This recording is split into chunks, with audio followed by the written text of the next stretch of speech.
Hey everyone, इस video में मैं शेयर करूंगी यूपीएससी के लिए ऑप्शनल कैसे choice. According to UPSC syllabus there are 26 optional, 25 ऐसे सब्जेक्ट्स है और लास्ट जो 26 है वो लिटरेचर पोर्शन है। उसमें से बहुत सारा आपका लैंग्वेज उसके हिसाब से आपका ऑप्शनल है। वहाँ पे यूपीएससी मेंस एग्जाम में टोटल 9 पेपर होता है, उसमें से 2 ऑप्शनल का पेपर है और एक पेपर का दोनों ऑप्शनल का पेपर है, दोनों सेम सब्जेक्ट है।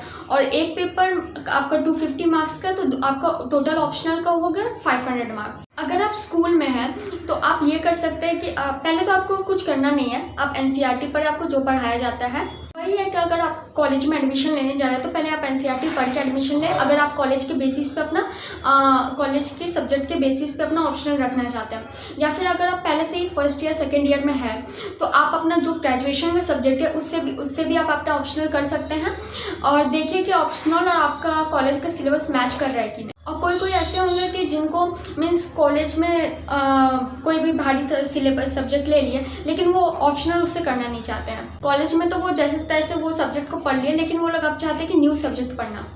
तो सबसे पहले आप जाके जो ऑप्शनल लिस्ट है 26, उसमें से आप वो कोई भी 5 टॉपिक 5 सब्जेक्ट सिलेक्ट कर लीजिए।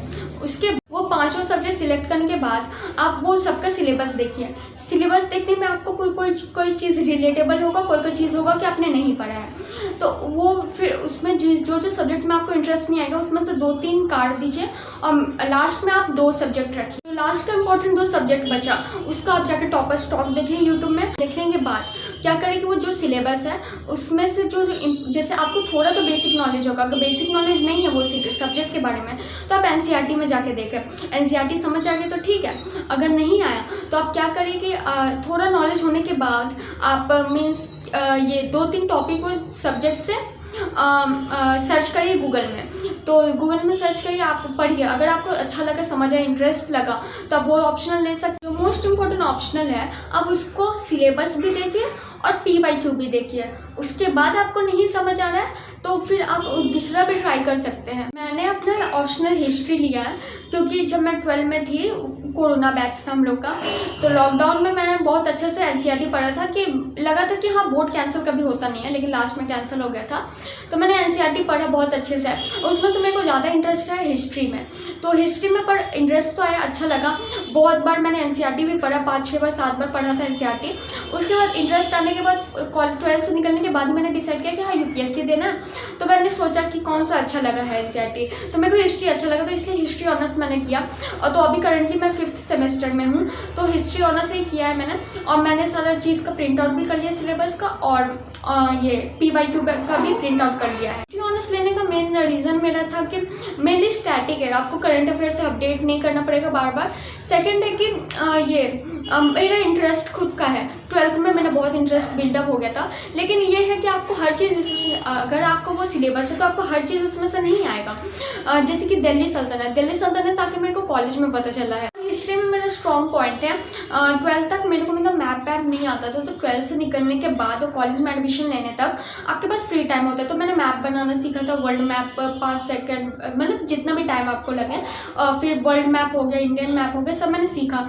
तो वो सब मैं अपने कॉलेज के आंसर में भी लिखती हूँ। और जो हिस्ट्री ऑप्शनल का आंसर होना चाहिए, जैसे हिस्टोरियोग्राफीज दे के सब कुछ, हिस्टोरियंस का नाम दे के, डेट सब डिटेल दे के, वो मैं कॉलेज के आंसर में मतलब प्रैक्टिस कर लेती हूँ आंसर राइटिंग का।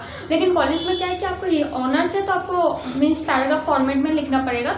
वो पर मैं क्या करती हूँ कि आंसर के अलावा जो एक्स्ट्रा चीज़ें जैसे फ्लो चार्ट हो गया, या फिर कोई मैप हो गया, या कोई जैसे स्कल्पचर का ड्राइंग हो गया, वो सब मैं अपना कॉलेज का आंसर में इंक्लूड करती हूँ। और एक रीज़न है मेरे हिस्ट्री ऑप्शनल लेने का, क्योंकि मेरे को बचपन से मीन्स फैक्ट जल्दी याद हो जाता है।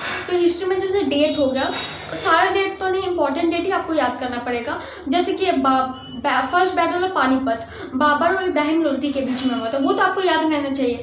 लेकिन ये नहीं है कि किंग बाबर है तो उसका सारा बैटल आपको याद होना चाहिए।